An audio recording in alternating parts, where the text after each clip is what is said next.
Greg, how's it going? I'm tired. Hi, tired. Wait, Wait, I this is thought you not were a dad Greg. joke. This isn't a dad joke. This is a podcast. Well, my dad wanted to be here, but then he decided not to, so I guess I had to take the reins here. Anyway, Well, let's jump into sports. Let's see, NASCAR was postponed 3 times this week. The NBA players won a mid-January return, and the Dodgers won the World Series. But the big topic this week is the retirement of my Andres Thomas baseball card as my bookmark. I said I would retire it after I finish Rick Riordan's latest book series, The Trials of Apollo. Although now there are hints he might be doing another with Celtic mythology, so my card might have to come out of retirement, just like Tony La Russa. hashtag not sponsored, but could be sponsored. How's that for a segue? Yeah, that's a segue. Let's break this all down. Should we start with the biggest of those topics, which is obviously NASCAR being postponed? No. Yeah. Kevin Harvick had the pole. He hit the wall during some rainy stuff at Texas. So he went a lap down, only 50 laps into the race. And then it rained. And it kept raining. And it kept raining. So they're like, all right, we'll make it for Monday, 10 a.m. And it was still raining. And then they pushed it back more on Monday, and it was still raining. And they got to Tuesday, and it was still raining. So then they had the race Wednesday.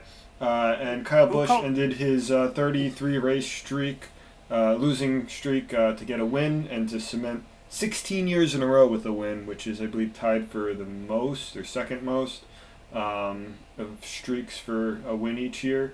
Which is good for Harvick because he finished a lap down, but he finished in 16th, so he's still up there with the most points, but that means Logano is the only one still locked in for the race at Phoenix in 2 weeks, so that was good for Harvick that none of the other 8 drivers who were fighting won. So that was, he got quite a lucky break there. That's the NASCAR, and that's the important. Yeah, who called Noah into the stands? I don't know. I felt like even here in Jersey, it's been raining like nonstop the last 2 days. Like, are we in London? Are we in Seattle? I don't even know anymore. I don't know, but you want to know? You're speaking about long droughts of championships and such. Yeah, Dave Roberts did it again. Yeah, let's talk about the actual big story. Yes, and that is the Dodgers winning their first World Series since 1988. Yes. 89 was the A's, 88's the Dodgers. But now, not anymore. Now they have won the 2020 World Series. And before we get into too much, I think that... Oh, actually, I didn't realize that one. Tony La Russa was the manager, and Tommy Lasorda was the manager for the Dodgers. La Russa was the Athletics. So that really ties in really nicely here. We'll get to that to good old Tony in a minute. But Dodgers won in 6 games. I predicted 5, so I was a little off on that. I said it would go at least 6 or 7. So, but you picked the Rays. Yeah, and it should have been the Rays if you looked into Game 6, because this World Series has been very much a tale of starting pitching and really great performances. Clayton Kershaw finally got the monkey off his back. That was terrible World Series performances. Had a stellar. Let's see, that was game. Yeah, he had a Game 1 performance for the Ages. 6 innings, 8 strikeouts, 2 hits. Then came back in Game 5 and had another 5 2/3 with 6 strikeouts and 2 runs. For the Rays parts, they had Game 2. Blake Snell got 9 strikeouts, and the bullpen carved up the rest. Randy Arozarena extended his postseason home run count to 10, which is the most all time. And that Game 4, is one of the World Series games for the ages.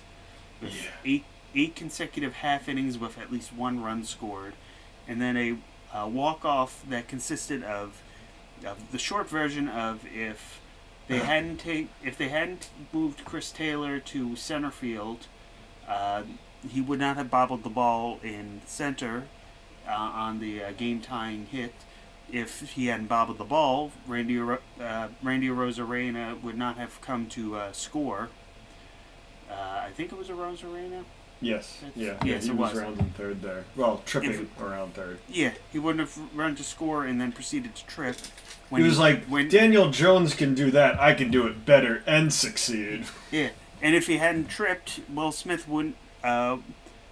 If he hadn't run to score, Will Smith wouldn't have tried to rush the catch and absolutely whiffed it. So that if he had realized that Arozarena had tripped, he could have been a dead duck. But instead, he missed the ball and it caromed off him, allowing Arozarena to score the winning run.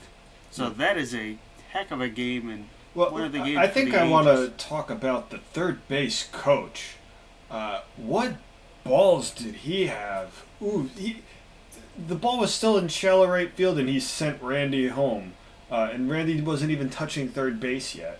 Well, yeah. I mean, I know Randy's fast, and he proved really, really good, and probably the MVP of the playoffs. But ballsy call to just send the winning run home. I mean, well, again, he saw the ball. He saw Chris Taylor miss the catch and it get away from him. So he said, "It's now or never. We'll risk it here."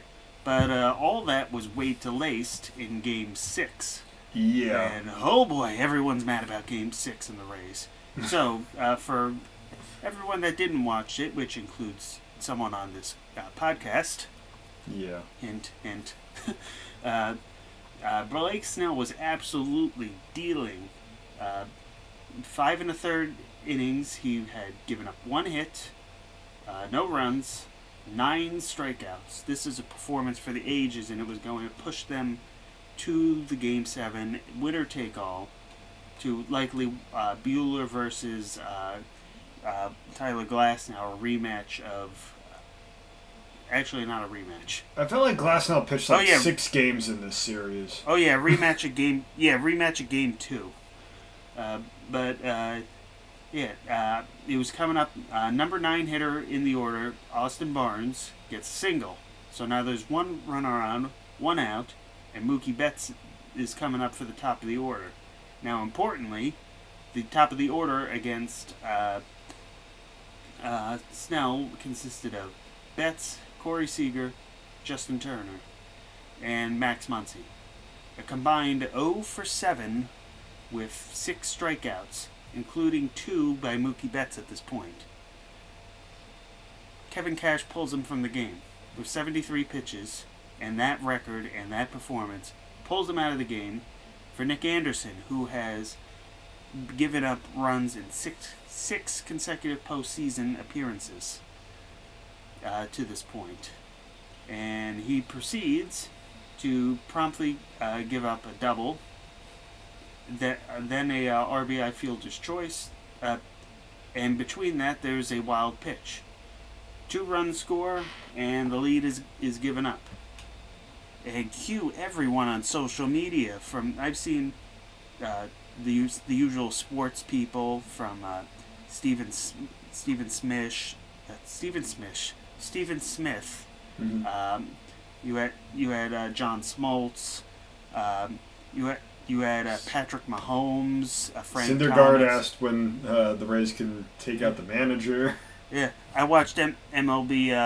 I watched High Heat on MLB Network, and there was a very heated discussion where Brian Kenny was trying to defend to Chris Russo that this is not what sabermetrics is talked about. But the problem is, this is the mindset of sabermetrics, which is you don't trust what your eyes see. You trust what you said you're going to do. Yeah, I mean, in certain situations. That was the 3rd time through the lineup, though, right? It was going to be the third time. So they always say batters get better that 3rd time through that lineup.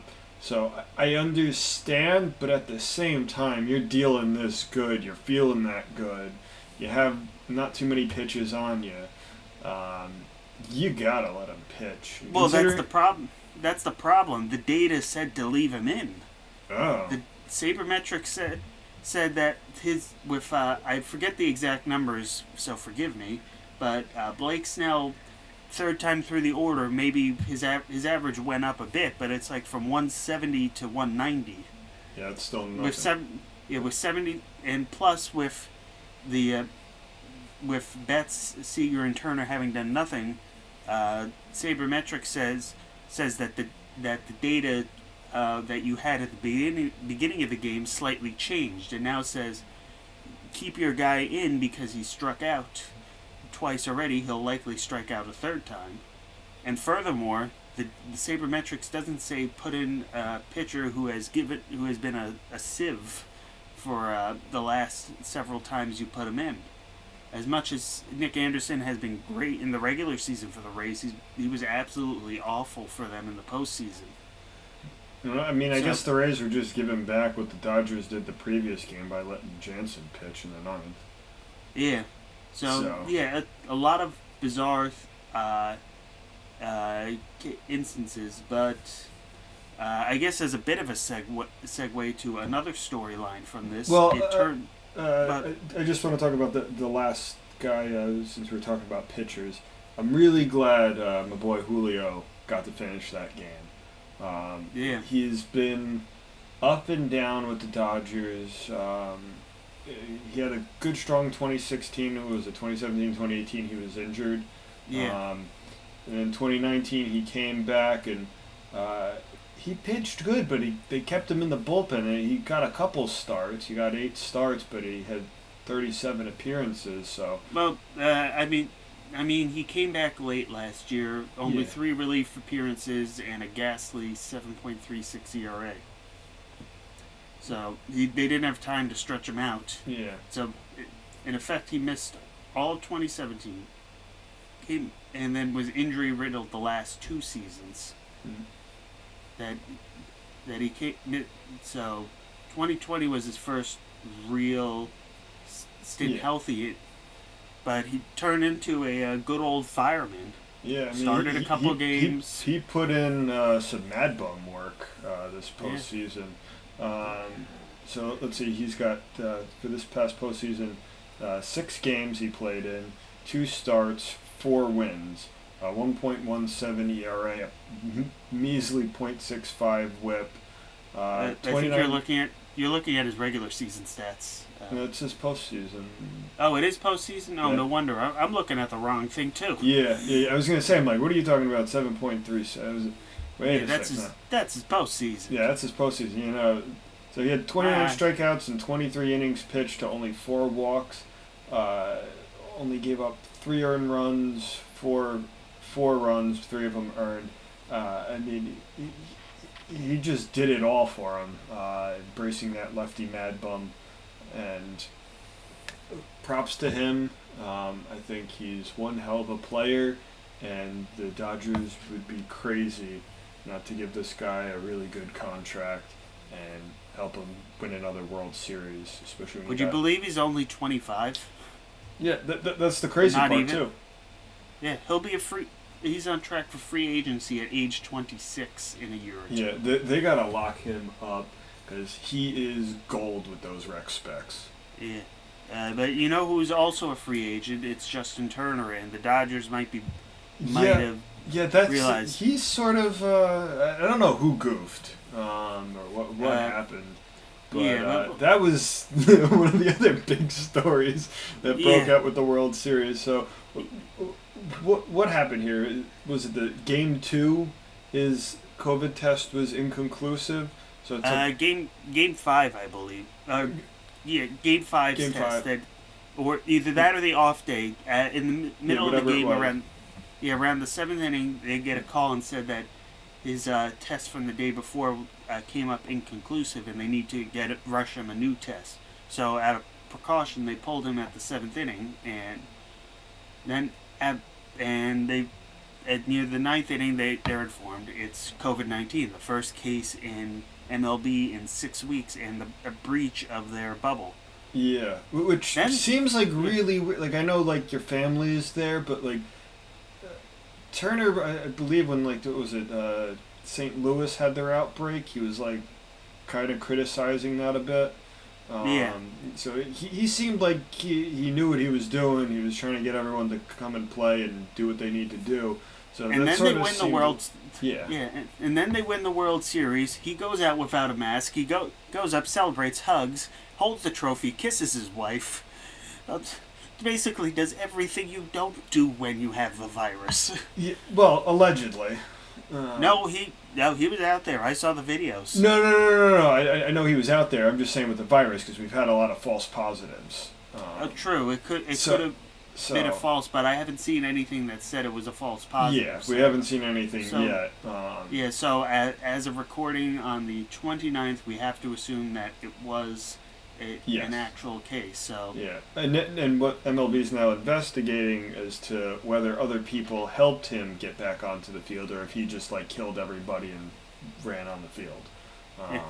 I'm not advocating that he actually killed anybody. It's a joke. No, Justin. No former Met would kill anyone that's not a member of New York City or Long Island. Well, because they always. De Blasio might want to kill the Mets. Yeah, we'll get to that. But looking at the World Series as a whole, it was the lowest rated World Series, which that's not a surprise. Every sport had a 30 to 40% ratings drop this year with the pandemic. So that's more or less in line with the NBA. I'm actually Finals, surprised Stanley Cup. that it's dropped because most people should be home at this point. I think the problem is since they're not going to games and such, they don't care. So they're not looking. They're not invested. They'll say we'll come back next year. That and also all the social injustice efforts. As much as you will on what either side you are on, there are people who are turned off by it. Honestly, I haven't been paying attention to the social justice, whatever you want to call it. Are they still kneeling for the flag? No. The TLDR is because it's not being broadcasted on television, there is no reason to do it. Oh, wow. Basically, if a tree... Babies. The old adage of if a tree falls in the forest and nobody's there to see it, did it actually fall? Yes, it did. Yeah, Mm. but in this case, if a person kneels in an empty stadium and no one's around to see it, did they actually kneel? Mm. But yeah, that's and the other thing in the World Series is Max Muncy's Instagram post. I haven't seen those.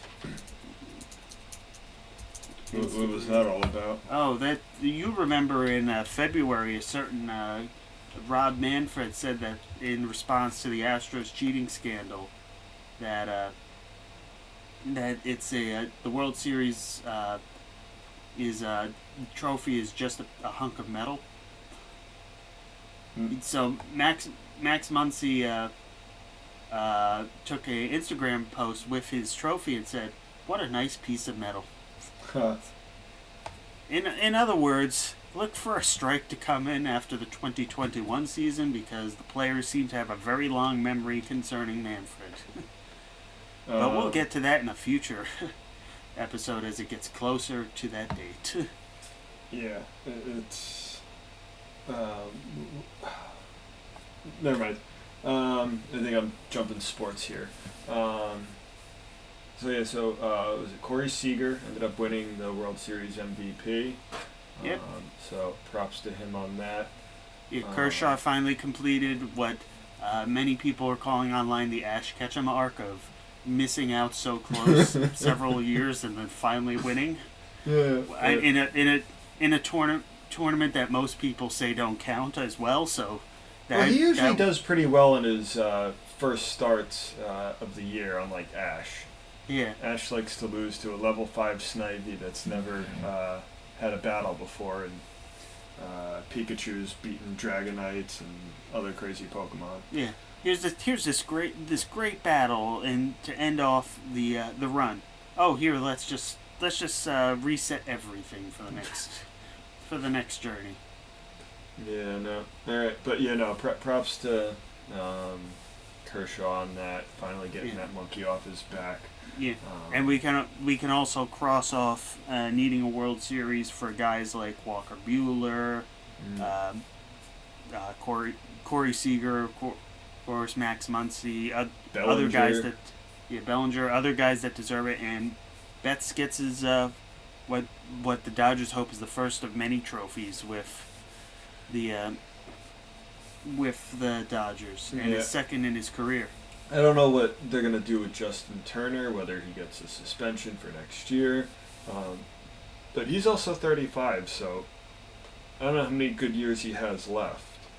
He's also they could also go in a whole sorts of directions, which we'll probably get to next week when the free agent dam opens up. But there is one sort of free agent that we didn't expect to return to the game. And thanks to the White Sox, Hall of Famer Tony La Russa, the manager of the White Sox in the '80s, the early '80s, the A's in the late '80s, early '90s, where he won a World Series, and then the Cardinals, where he won 2 more World Series, is back in the managerial saddle.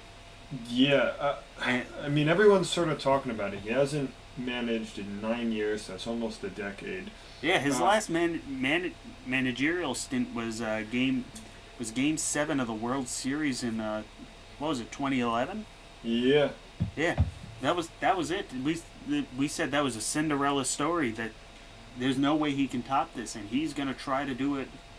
Not just one more time. It's apparently, according to Scott Merkin of MLB.com, it's a multi-year deal to return to where he first started. And from what I've read, this is something that was very much driven by Jerry Reinsdorf, the owner of the White Sox. Apparently, he said that his biggest mistake was getting rid or letting go. I forget what it is, but basically having La Russa not continue to manage the White Sox back in the 80s. He states that if he had stayed in, they could have potentially gotten a World Series trophy 10, 15 years earlier than they did. Yeah, then Paul Konerko wouldn't have his ring. Maybe he would be in the Dodger. Maybe.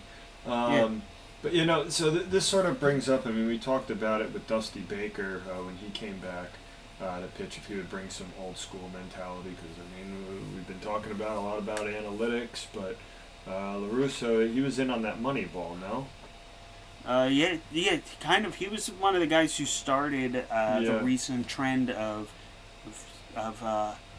quick hooking relievers back and forth. Yeah. It's not as much as, say, Kevin Cash or Dave Roberts have been, but he certainly started the trend that resulted in the 3-batter minimum rule that's in place today. Yeah, so I'm kind of interested to see how La Russa is going to... I mean, a lot's changed in the game in 9 years, and especially from when he started all those years ago. So he has experience in changing up with things and making the times advance, embracing some technology, but he's definitely older up there. He's now the oldest manager at 76. Dusty Baker's 71.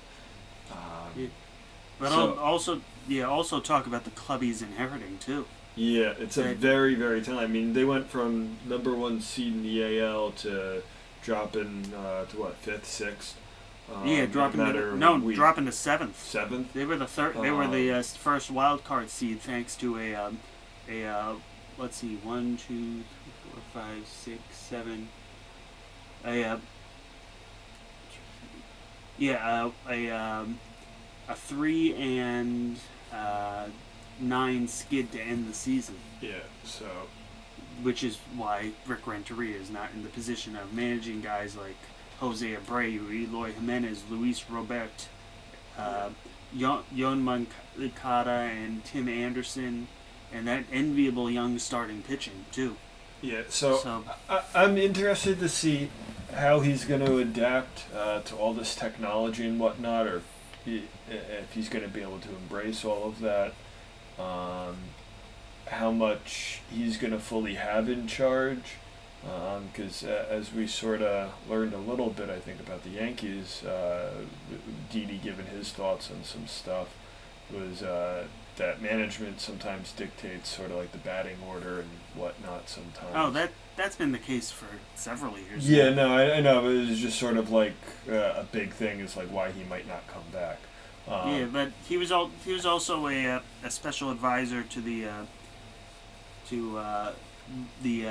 I think the White Sox, or I know with the Diamondbacks he was for a while, but he's had some time in the front office to make friends and such. So Yeah, so I'm sure he'll be fine, Yeah. especially with the talented roster he has.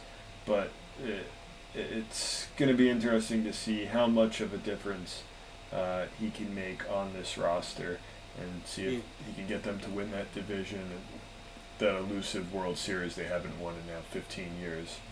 or 110 years if you count certain parts of the media that forget that the White Sox won a World Series in 2005. That's sad. Before we get to another stuff, a quick breaking thing. Yankees have exercised Zach Britton's option to keep him under their control for the next 2 years. They had a thing where they had an option for, I think it was the option was for 2022, but if the Yankees did not exercise it now, that Britton would be a free agent this offseason. So technically it's a 2-year option, but that keeps the left-hander in the Yankees bullpen for the next 2 years. That's good.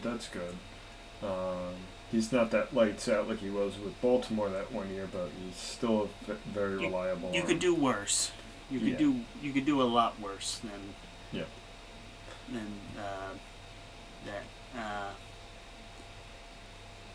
That's basically baseball. I mean, we spent half an hour on that.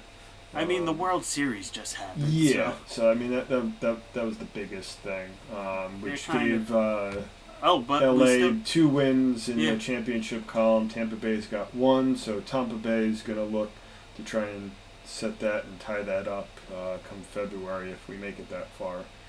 Yeah. We still technically do have one more baseball topic, which we can swing into a basketball topic if you want. Let's go with that. A tale of two sales, one already done, and one that's looking to be burned by certain people. Which one do you want to start with? Well, I mean, we've been talking baseball. Let's go baseball first. All right, so you have picked under option B. You have picked the Mets, Bill de Blasio, and certain clauses that the mayor holds over the sale of a baseball franchise. So the short of it is, to catch everyone up, is that the Mets, as we all know, are being sold, and they're being sold to Steve Cohen. And Steve Cohen is a very, very rich man. So rich that he actually is richer than the next 3 baseball owners combined. And in the other quarter, you have Bill de Blasio, the mayor of New York, at least through next year when he will step down. But he's mayor for now, and that grants him certain privileges. One of which is that he actually has a say in the sale of the club, because as I'm pulling this up, the mayor's office of New York has a clause that they can veto a sale of the team if there is criminal implications. And as it is, Steve Cohen is not himself, but his hedge fund. There we go. SAC Capital pled guilty to insider trading in 2013 after he had left. And normally you'd say, all right, it was after he left. That doesn't necessarily mean that he did it. However, it leaked from the New York Post on Wednesday that de Blasio informed the commissioner that he is doing everything in his power to block the sale. Why? He hasn't said that. He said today that it isn't personal. However, if you look at a lot of the people that are supporting not having the Mets sold to Cohen and more want the J-Rod, Jennifer Lopez, Alex Rodriguez group to be back in. Mm-hmm. There are a lot of the same people that objected to Amazon coming into Long Island City last year, which ultimately they pulled out and moved to Northern Virginia for their second headquarters. So if you look on the surface of this with a little digging, it seems like this is part of Bill de Blasio's anti-billionaires crusade that he has advocated since he has been mayor. The problem is, it's easy to do that to a more or less one-faced company that is owned by the richest man in the world. It's another to do it to a beloved and beleaguered sports franchise that sees this billionaire and says, "Oh, hey, we can finally spend money." Yeah, de Blasio is completely crazy and out of his mind. As much as I'd love to see A-Rod run a team, preferably as a manager. But there's nothing. Cohen's got money out of the wahoo, and he's going to spend it, and he's going to spend it good. We've seen the Mets have a lot of key pieces, and they've had some injuries. They've had some pitching woes. But I think, especially with the free agent classes coming up, maybe not as big as a couple years ago, but it's definitely a big couple of years, like we talked about, especially with the shortstops. He's going to make some trades, and he's going to rival the Yankees and Red Sox and the Astros for top money being spent each year. This would be a year to pounce. It's not that with the pandemic and stuff, several teams aren't going to be spending. The Cardinals are going to be going down in payroll. Other teams are going to cut costs. So this would be a perfect opportunity to tell JT Realmuto or Trevor Bauer, hey, we'll pay you fair market price. Well, apparently, Realmuto, apparently from a close personal person of his party, says he doesn't like New York too much, and that he likes Philly. But then again, money talks. So or maybe even a George Springer, bring a true center fielder into the club with a power bat. Point is, the Cohen has money, and if the sale gets through, they expect it on Friday the 30th to be complete on MLB side. He will spend, but if this gets dragged out, the Mets could miss the boat on the off season and basically be hamstrung into next season. Now, does and this deal though have to compete? Does this deal include who owns the Mets now? Not the Wilpons. The Wilpons. The Wilpons. Are they still gonna have control for the next 10 years? No, they will have control over SNY. Basically, that'll be divested from the Mets. Kind of like how Yes Network was mostly owned by Fox for a few years. Mm-hmm. But I imagine eventually that Cohen would go and grab that part too. All right, so it's not going to be like where it was when he left off last time, where they were going to be like, no, we're still going to have control for a bunch of years. Nope, the pandemic basically said you can't afford that. Okay, that's good at least for Cohen's side on that, so he can definitely do what he needs to, and hopefully that deal goes through for him, because the Mets are in some desperate need. Although that might crush Derek Jeter's Marlins. We'll see. It's the Mets. Everyone makes fun of the Mets. So let's. Well, I mean, I'll believe it what about the we Jets? Everyone makes fun of them too. Basically, Mets, Jets, and Knicks, breaking the Ets rule in New York that if you end in an Ets, some trouble befalls you. But the other sale that occurred, and this one's kind of a more new one, a newer and a less nuanced, is that there's an agreement by the Miller family to sell the Utah Jazz to and their home arena to Qualtrics founder Ryan Smith for $1.66 billion. Smith, 40, is a lifelong Utah Jazz fan who built his software company before selling it for about $8 billion, and has long-standing philanthropic, I have trouble saying that word, relationship with the franchise. This agreement's pending the approval by the Board of Governors, but this would end a 30-year stint with the Jazz family, and it would bring in one of the youngest sports owners in any of the four major sports, really. Yeah, he's only 40, which is... Some of these players... LeBron's almost as old as this guy. Yeah. So, I mean, Tom Brady's older. Yeah. So... Yeah, Tom Brady, Nelson Cruz... There are people playing in the game now that are older than him. I mean, that just means if this guy gets this sale and it's official and he runs this team and nothing terrible happens, he could be owning that team by himself for 40 or 50 years if he has good health. Yeah, which is some rare territory. We've seen ball clubs stay in families for generations, like the Yankees with the Steinbrenners and some other teams, but this is just a single guy by himself. Yeah. Props to Smith. And not just that, someone who loves the franchise. Yeah, so. Lifelong Utah resident, Jazz. Yeah, played for the Junior Jazz, or played Junior Jazz in pickup ball.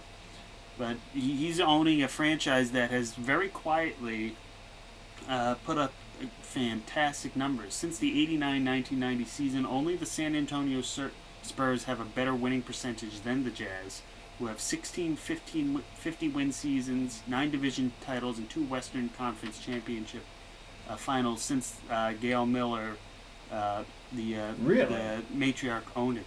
They don't get surprised about that. Yeah, they don't get much attention because they've never gotten past to the NBA Finals, if I believe. That it's been a lot of heartbreak. Yeah.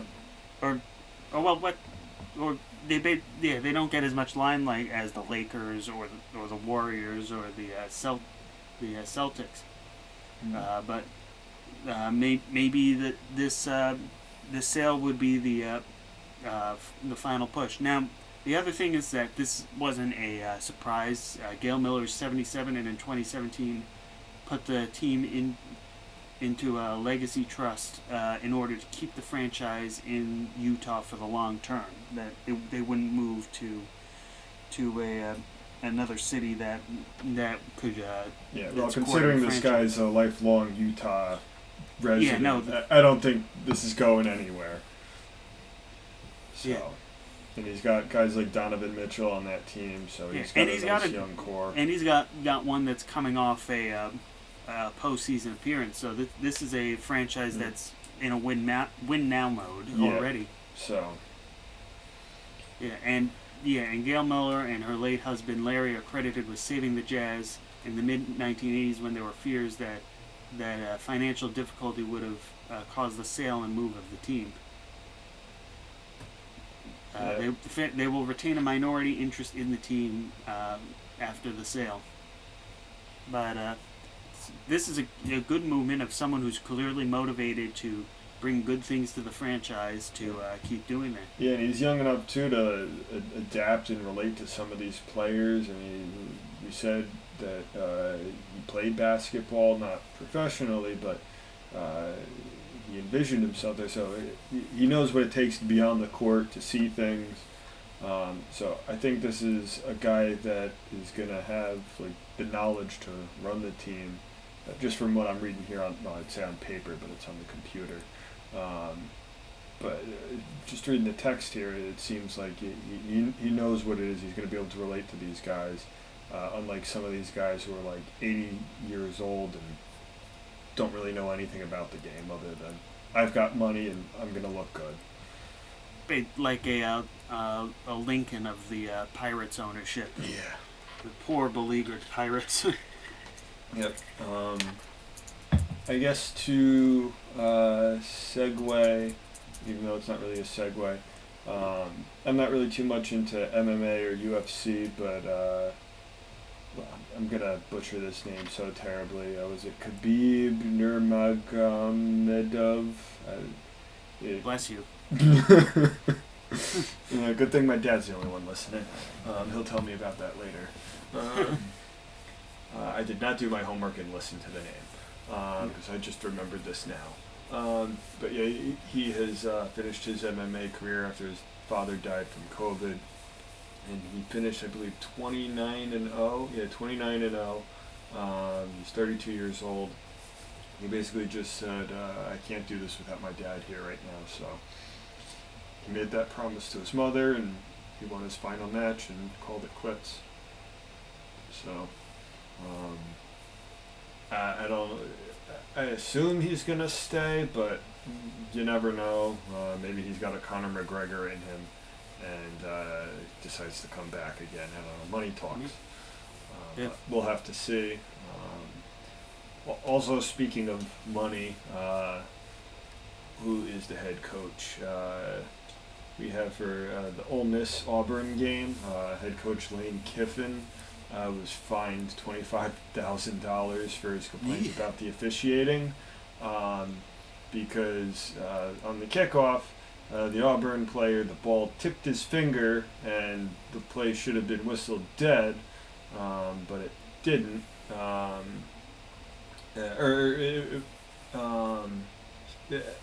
Whatever it was, he basically, everyone knew it was wrong. The refs looked at it and were like, nope.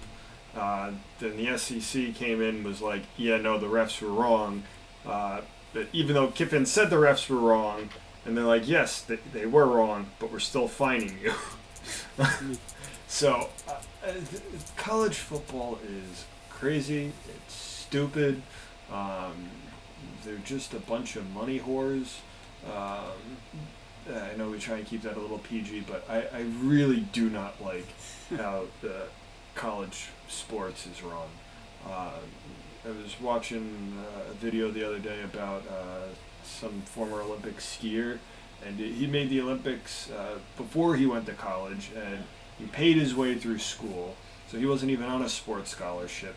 But with skiing, it's an expensive hobby, or sport, or whatever you want to call it, and you need sponsorships and deals like that. So I mean, the guy had the sponsorships, but then college football was like, no, you're not allowed.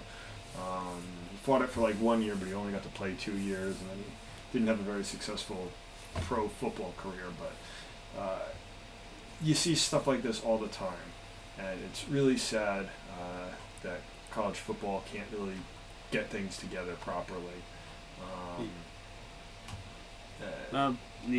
I guess sticking with football and just doing a quick roundup for the last thing current standings. The Bills are leading in the AFC East, with the Dolphins at 3-3 being the next team behind them. The AFC West, Chiefs running away as usual. The Raiders at 500 behind them. The AFC North, Steelers are still perfect, 6-0. Yeah, that was a tough nail biter this past weekend. I got to see the last couple of minutes there, because the Steelers were up, was it 20-7, and then all of a sudden blinked and it was 24-21. They tied the game, or whatever it was, and they just like missed the field goal just at the end of regulation there. Who was I nervous? Yeah. Because it looked like the Steelers were going to have 2 blowouts in back-to-back weeks, and my dad's a Steelers fan, and I've sort of adopted them as well, and I know all too well you can't have 2 back-to-back blowouts if you're the Steelers. It doesn't work that easily. But now it's the big matchup this weekend with the Steelers and Ravens. Steelers are 6-0, Ravens are 5-1. And this is going to be the 25th matchup between the head coaches, Mike Tomlin and Harbaugh there. So that just shows the stability between the two teams over these last decade plus. Well, it also helps that the Ravens are really good. That I was about to say that AFC North is stacked. Yeah. Well, the Cleveland Browns have lost OBJ, but apparently analytics say the Browns are better without him. But everyone on the Browns is like, what? No, we love OBJ, and we're better with him. And everyone's like, do the math. Yeah. They're also 5-2, which is up there with the 5-1 Ravens and the 6-0 Steelers to be a very competitive North. And then wrapping up the AFC, the Titans are 5-1, and the Colts are 4-2 to lead that. And the Texans and the Jaguars are down at the bottom because Jaguars have no defense, unlike what they had a couple of years back when they had such a great defense. And the Houston Texans, despite the firing of their head coach, Deshaun Watson still has like no weapons to throw to, even though he's one of the best quarterbacks in the league. So he's just struggling there. Yeah. Over in the NFC East, Oh man, you might as well just throw the Jets in that division. The best record is 2-4-1 with the Eagles. The Washington football team is 2-5. The Cowboys are also 2-5, and the Giants are 1-6. Yeah, the Cowboys are now down 2 starting quarterbacks. Yeah, but how the Giants are basically more or less a game. What is it? 2.5 game and a half. Yeah, game and a half back from the top of that division in a playoff spot. It's still half a season to go. Yeah. Meanwhile, the NFC West is looking to be the most competitive division this season. All teams are above 500. You got the Seahawks 5-1, Cardinals right on their heels at 5-2, as are the same with the Rams, who decided to win a bit more.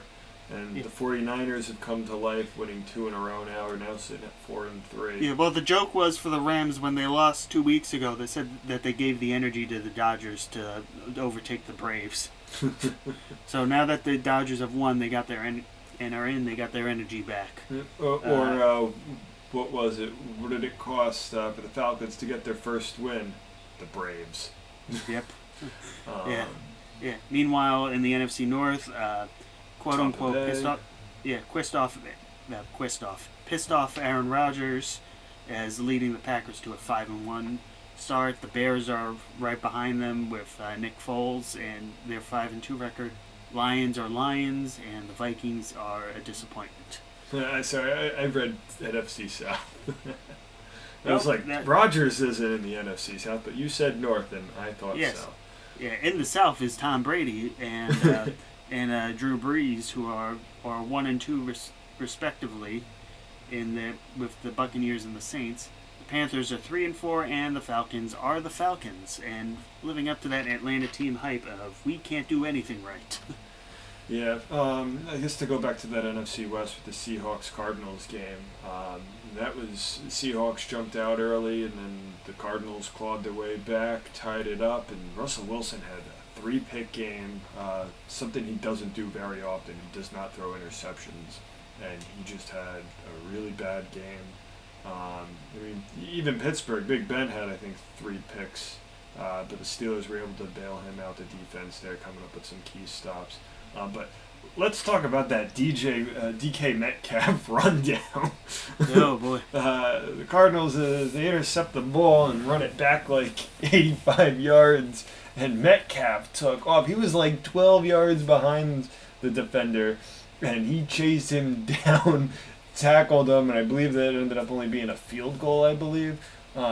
Really? But, yeah, so Metcalf might have been a little quiet on offense this past week, but he made up for it on that play. Ultimately, Seahawks still lost, so it didn't really matter. But that just shows his athleticism and that he means business, because anybody else would have just ran just to show a little bit of effort. He went all out. So props to him on that one. But that's sports for the last. And then I guess the last biggest thing with football, with the Jets being at 0-7, there's talk with now that they're the front runners for Clemson quarterback Trevor Lawrence. Now apparently now there's things where people are telling them don't declare this year.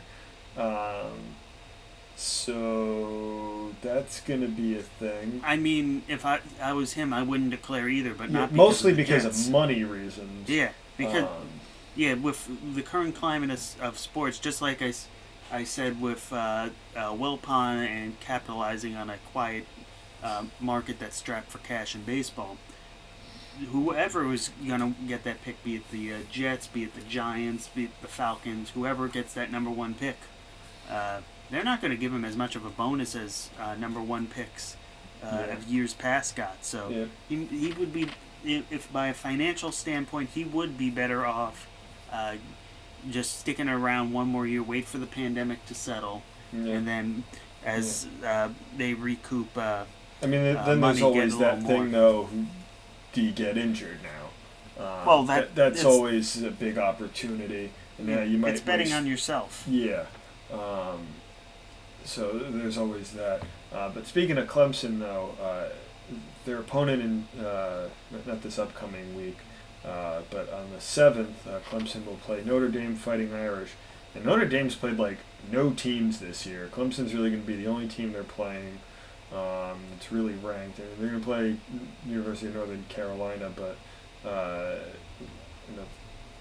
in about a month. But they're ranked like 15th. They can easily drop. But Clemson's really the only team they're playing, and Notre Dame's blowing out teams. They had a bit of a close one in the first one, but then they won 52-0, 42-26.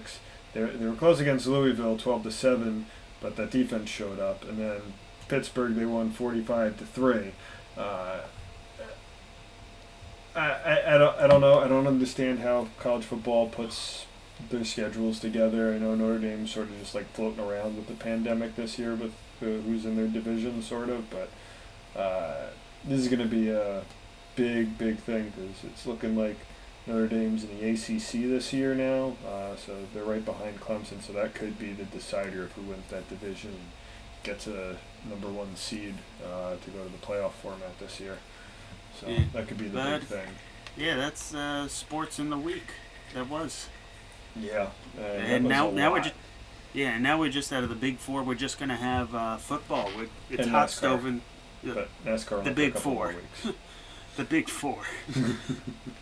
But yeah, we're gonna be hot stoving a lot, especially with baseball and trying to figure out what teams do. So look forward to that next week. And we'll have to talk about when all the awards come out and if Clint Frazier goes from defensive woes to Gold Glove.